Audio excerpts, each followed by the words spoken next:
when I'm working with in a certain situation and with a certain set of people, then I really concentrate on these people in front of me. I'm fully convinced multitasking is bullshit.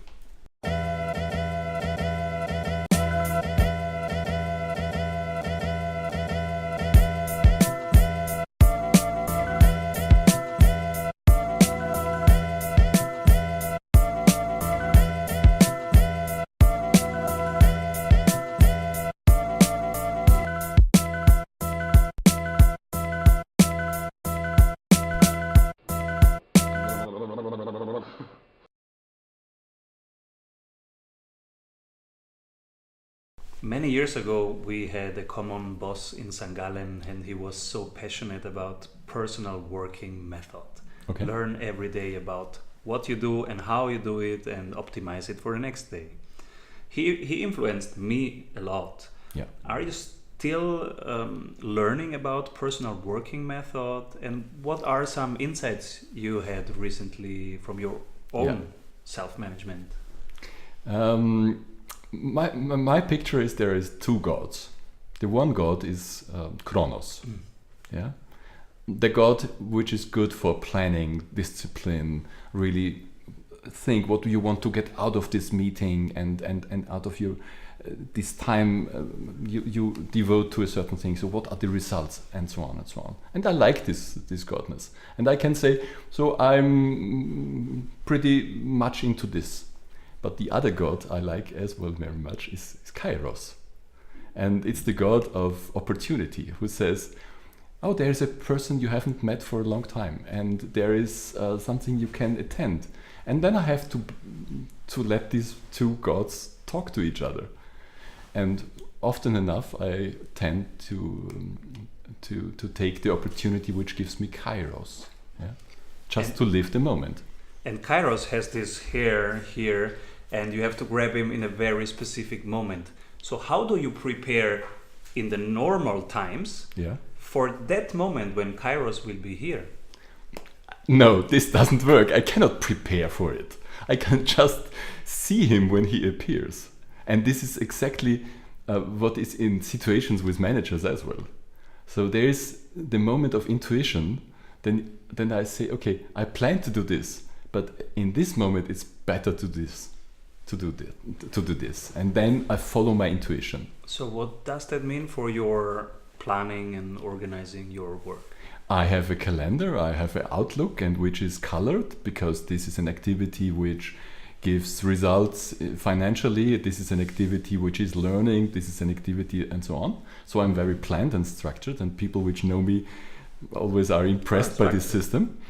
But on the other hand, I do not let when there is an opportunity and somebody calls and says, okay, let's go and have a lunch together, or there is a theater, or then I take this opportunity and I skip the other things and do it later, or so I hear the differentiation because you are independent.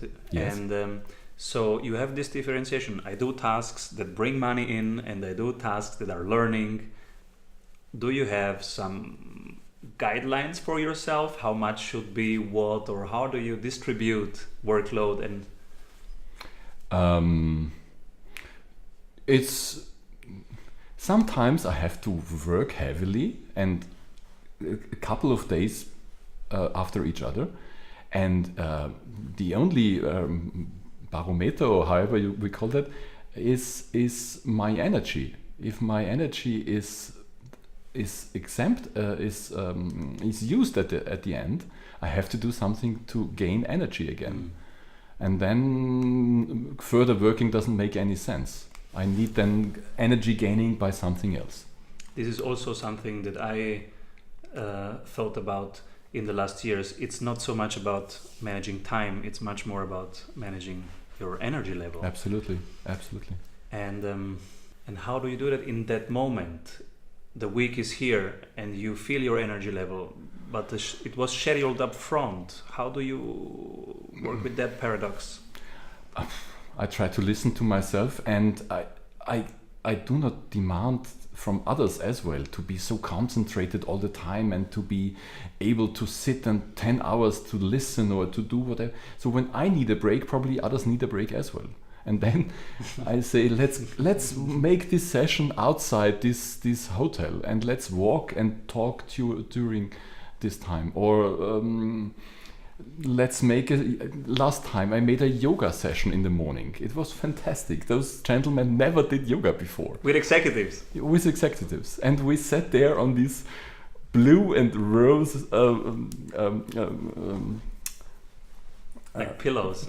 Pillows the hotel gave us, and we had a wonderful time. And they said this was really a magic moment of these 3 days.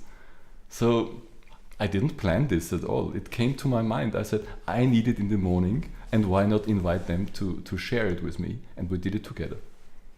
And it was, the rest of the day was a very powerful day.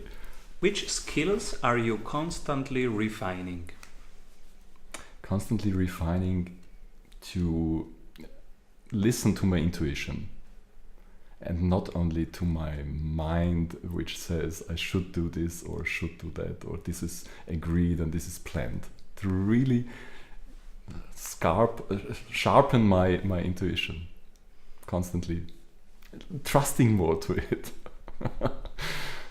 At the last Peter Drucker Forum in Vienna, his wife showed a card which said, "Thank you for asking Professor Drucker for this and this opportunity, but he will not have the time because he will be producing something." So she wrote this card for him because he was not very good in saying no. Yeah. How is your approach to saying no and yes? Very open. I try to say yes whenever once somebody asks me for something. I try to say yes. And if not, then I say honestly no. Because by this I say yes to something else. When I say no, it's very responsibly said, because then I say yes to myself, or I say yes to my family, or I say yes to another customer. Yeah. And I say yes to full concentration. I'm not a multitasker. When I'm working in a certain situation and with a certain set of people, then I really concentrate on these people in front of me. I'm fully convinced multitasking is bullshit.